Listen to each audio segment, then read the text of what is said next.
This is Pete Feenstra on Wednesday the 6th of July 2011, talking to the prodigious songwriter, award-winning songwriter, and a man with a brand new album on New West Records, Mr. John Hiatt. Pleased to have you here, John. Yeah, good to see you. Want to tell everybody else what the album's called?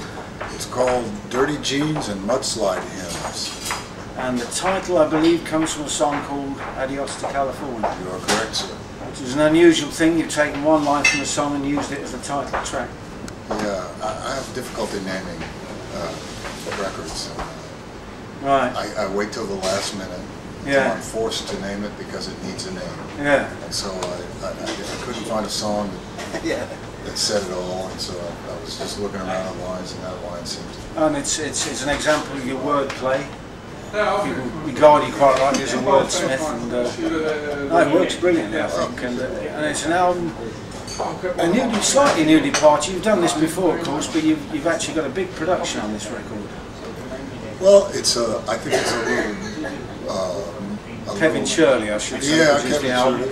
I think it's a little more fully realized, but I think we're still in the singer-songwriter. Absolutely, but the sonic quality, the ambience, the whole thing, the flow, all those things. The Open Road, I think the last album was called, was distilled what you did, whereas this is kind of expanding it. Is yes, that a fair comment? Yeah, I think that's a fair comment. Very well said, Pete. And You've done this before. I have, and I'm sure you have too.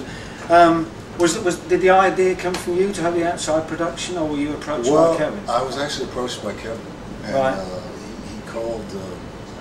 he called management last fall and expressed interest in working with me, and we'd actually talked 15 years prior, and it just never worked out for one reason or another. And he actually approached my manager and said, "I want you to tell John I know what he's looking for, and I think I can help him get there. Yeah. And I'd like to come down and produce a track, and gratis, no charge, and see if he likes it." So it was hard to turn that down. And the recording process, was that something you were comfortable with? Very comfortable. He works. He likes to work even faster than I do. All right. Yeah. And before, of course, you were working at home. Yeah, I did the last two at home. We did this one at the great old RCA Studio A in Nashville. Yeah. Where Chet Atkins got a million hits, and Waylon Jennings and a bunch of It's now owned by Ben Folds. Well, it's not owned, but it has a studio. Yeah. Now the album actually opens with a kind of what I called a celestial kind of sound in it, and you kind of top and tail the album in that respect. Because the final track has got the same sort of intro. Were you trying to evoke a particular feel that you carried through the record? No. No. Okay. I'm trying to evoke something. Yeah. Nothing in particular. But was it something that because you got this kind of what I call a lush production, that you made the most of what Kevin brought to your songs? I think Kevin's thing, it's basically the band with an added keyboard player, and it's really about the live performance we really went for. Right, live in the studio. Yeah. And Kevin, when he gets in the mix, he kind of gets a wide vista, kind of sound, sonic deal going. But it's but something that's expanded your oeuvre. It's given you not just a bigger sound. Yeah. It's kind of it's going to take you hopefully to a wider audience. But it's given you that'd be great. Tonal colours and stuff like that. He was very empathetic. I think we worked really well together. Was there a lot of pre-production went into this? No, none whatsoever. Really? Yeah, no, it was all on the floor. When he came out, we'd be running the song. I'd show the band the song. In fact, the less we knew, the better. Right. Yeah. And you kicked things off with Down This Town, which is a hell of a track. Probably one of the top 3 tracks on the album, I think. Certainly the biggest production. Big sound, big drum sound. The single, of course, it's the lead single off the record. Was that the first song you wrote for the sessions? No, it's not even the first one we cut. But okay. I'd had the song actually. Actually, we tried to cut it for the last record, and it just didn't work out. But the weird thing about that is the album opens with this huge number, and I call it, it's got huge, immense sonic quality. And yet for the rest of the album, Kevin's kind of more subtle in his approach. He's not quite as up in the mix. I mean, he just came together on that one track. I think it's just the way the songs are. You know? Right. I think it's kind of the way the songs went. And that was obviously a big, you know, it's a creepy song. It's a song about a creep at any rate. Right. Or a potential creep. It's kind of, I kind of put it in a league with, not in a league as far as a good song, but mining the same territory as a song like Pontiac by Lyle Lovell, where he talks about the guy sitting across from a cigarette who killed 20 German boys with his barrel. Or Tom Waits' song, I see building in there. Same genre. Yeah, it's kind of, you know. And Lyle, of course, you've just been touring with him. But it's that idea that the guy next door can surprise you sometimes. Yeah, you've always had that kind of. You never know. You've always had that kind of quirk to your lyrics. It's something that Bonnie Raitt once commented on. In fact, you've got a skewed view of. Yeah, skewed view. All those. Can you curse on this thing? Can you what? Can I say? Yeah, whatever. Yeah. Iggy Pop was more direct. He said, "I'm a sick fuck." Yeah. Coming from him, that's probably a compliment. While we're talking on production, which we weren't there, can you explain to everybody what this business is about, the closed loop analog signal processor system? CLASP. CLASP, yeah, the acronym.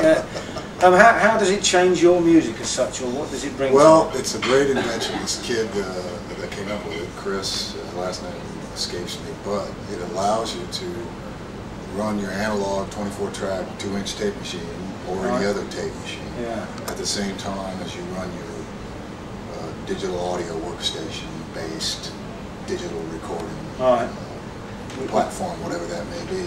Which is what you were working with before, presumably. Yeah, Pro Tools, Nuendo, or whatever. You know, pick your poison. Pick your poison, right. And it allows you to basically you're passing signal. You run the tapes along with your digital recording, and it goes to digital. It goes to tape, and then goes to digital. Yeah. And so you have your digital capture is the tape recording of the song you just recorded. Is that warmer? Much better. Yeah. To my ear. Because you've said in the past that you're a tape guy. I like tape. Yeah. And it's you know it's cost prohibitive for one thing. It costs, $400 or $500 a reel these days. Wow. This allows you to use the same reel of tape over and over and over. Yeah. And it just, I think it sounds good. And you can actually, if you listen to the record, you can actually hear a little bit of hiss.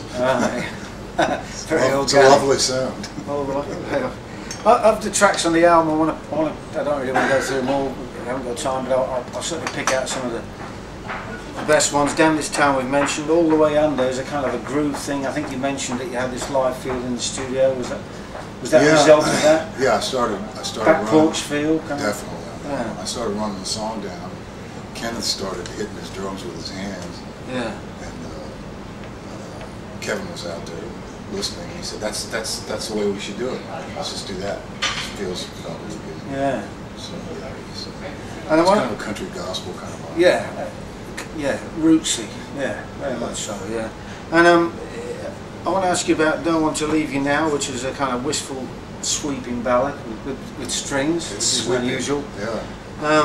What I want to ask you about that is, you normally start with the music and then the lyrics come after you've said that, and they're usually part of the chord structure. I mean, was that the case here? Definitely.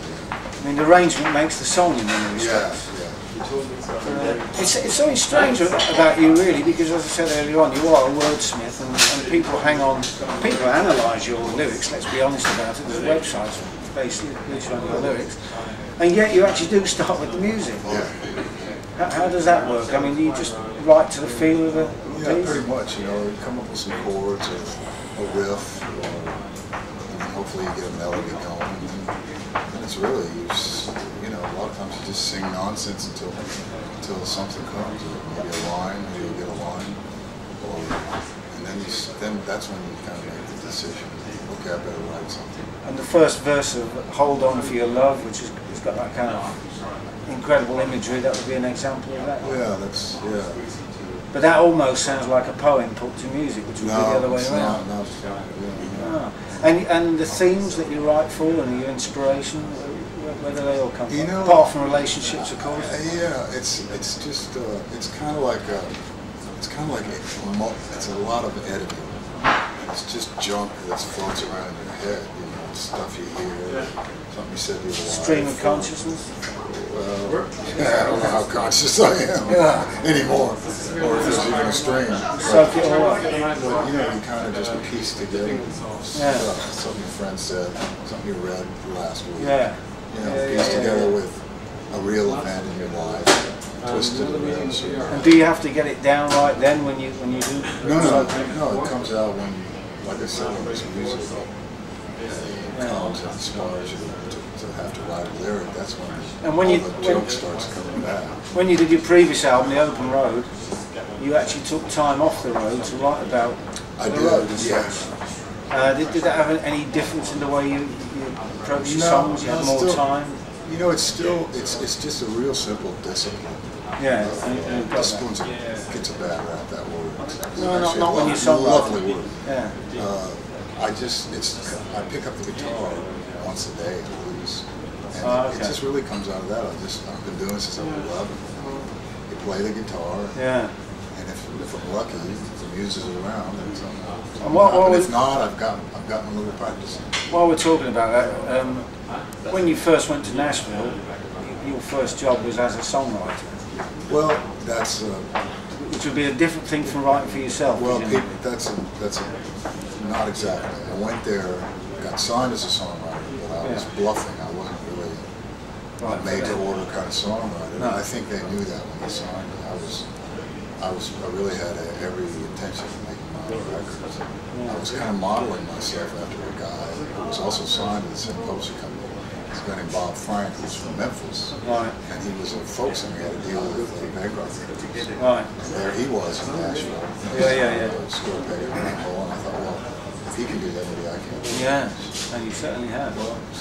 And getting back to the songs, the last track on the album, When New York Had a Heartbreak, which is about 9/11, that's a radical departure, because it's almost as if you were there and you've written about the experience of that. Well, it's different from a lot of the way you approach other songs. We were in the city. Right. It just happened to be. We were there to do some kind of taping, and then we were going to do a couple of shows. But it's taken quite a long time for you to actually approach that song, has it? Yeah, you know, I didn't want to record it. You know, there was a rash of 9/11 songs I don't recall. And so I didn't really want it. I just felt uncomfortable. But anyway, I played it for Kevin. Kevin lived in New York at the time, and his kids went to a school that was in fair proximity to the towers. So he really resonated with him. We're just going to have to take a break in a moment. This is Pete Feenstra talking to John Hiatt. We'll be right back.